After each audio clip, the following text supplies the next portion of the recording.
যাবো আমরা বিয়ে বাড়িতে। তো চলো বিয়ে বাড়ি গেটের প্রায় সামনের দিকে আছি।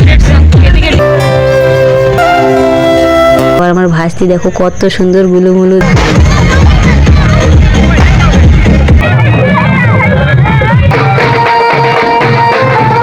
ফ্ল্যাশব্যাক।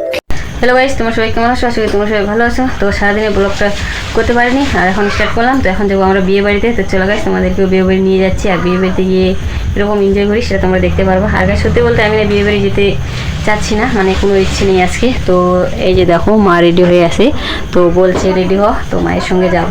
আর বিয়ে বাড়ি বেশি দূরে না, আমাদের সামনে। তো যাইবো আমি মা তিনজন মিলে আমরা যাব। তো গাইস চলো আগে যাই, তারপরে তোমাদের সঙ্গে দেখা হচ্ছে বিয়ে বাড়ি গিয়ে। তো চলো, আর এখন শুধু গাইস দেখো একবার কি হচ্ছে। আমি কাটারটা চাইলাম, কিন্তু এখন দেখো মা নিয়ে নিল। কিরকম লাগে বলো তো, এখন আমাকে খুঁজতে হবে। তো চলো গাইস আগে যাই, তারপর দেখা হচ্ছে তোমাদের সঙ্গে।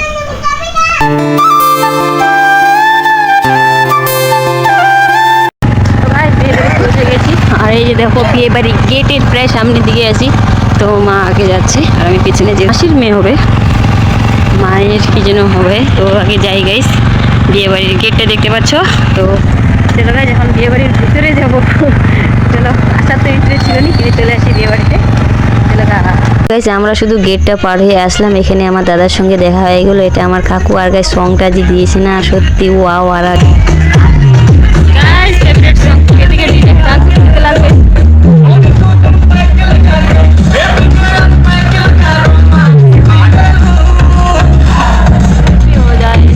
আর গাইস বিয়ে বাড়ির ভিতরে যেতে চাইলাম, কিন্তু তার আগে দেখা হয়ে গেল কাকিমাদের সঙ্গে। এই যে দেখো কাকিমা আরও অনেক আগে আসছিল। আর এই যে দেখো আমার বুনু, আর এদিকে আমি সানগ্লাসটা পরেছি। গাইস কেমন লাগছে সেটা কমেন্টে বলবা। বুনু নিয়ে গিয়েছিল, ওর কাছ থেকে নিয়ে আমি পড়লাম।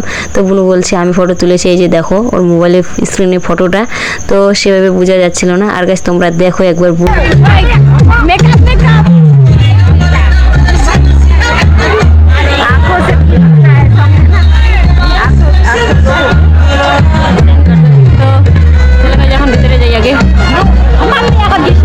আর গাইস আমরা তো ভিতরে যাবো, কিন্তু তার আগে তোমরা আগে বিয়ে বাড়ির ডেকোরেশনটা পুরোটা দেখো।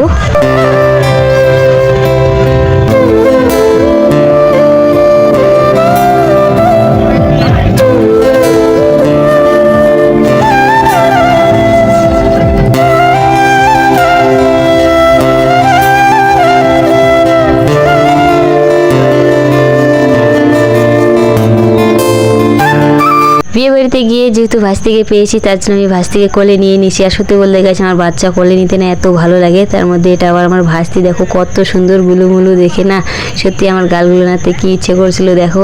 মানে এখনও যদি আমার সামনে আসে না, সত্যি আমি একে কোলে নিয়ে থাকবো সারাদিন।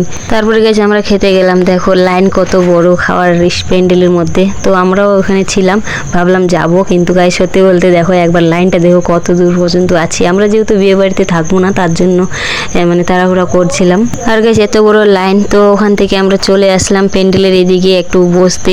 কিন্তু দেখলাম যে এখানে জাইম্বু ভাস্তিকে নিয়েছিল, তার জন্য আমি আবার ভাস্তিকে মানে একটু ডিস্টার্ব করতে চলে গেলাম। দেখো ভাস্তির গালগুলো নাতে যে এত ভালো লাগছিল না গাইস। তারপরে গাইস আমরা চলে আসলাম আরেকবার প্যান্ডেলের এখানে, কারণ আমরা এখানে বেশিক্ষণ থাকবো না, তার জন্য ভাবছিলাম খাওয়া দাওয়া করে চলে যাই এখান থেকে। আর সত্যি বলতে আমরা টাইম নিয়ে গেছিলাম 1 ঘন্টার মতো, বাবা যেহেতু বলছে তাড়াতাড়ি চলে আসবা। তারপরে গাইস অনেকক্ষণ পরে আমরা জায়গা পেলাম। এই যে দেখো 3 জন বসে গেছি, জাইম্বু আমি মা। তো এখান থেকে খেয়ে দিয়ে বেরোবো, আর আমাদেরকে সবজি দিয়েছে। তো গাইস আমরা আগে খাই, তারপরে দেখা হচ্ছে।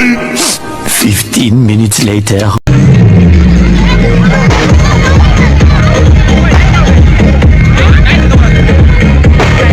তারপরে গাইস আমরা বাইরে আসলাম খাওয়া দাওয়া করে, কিন্তু এসে দেখলাম যে বিয়ের গাড়ি চলে আসছে। তো ভাবলাম একটু দেখে যাই। আর এই যে দেখো বাজনাগুলো আসছিল। তো এখন আমরা যাবো পরের গাড়ি দেখতে।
15 minutes later.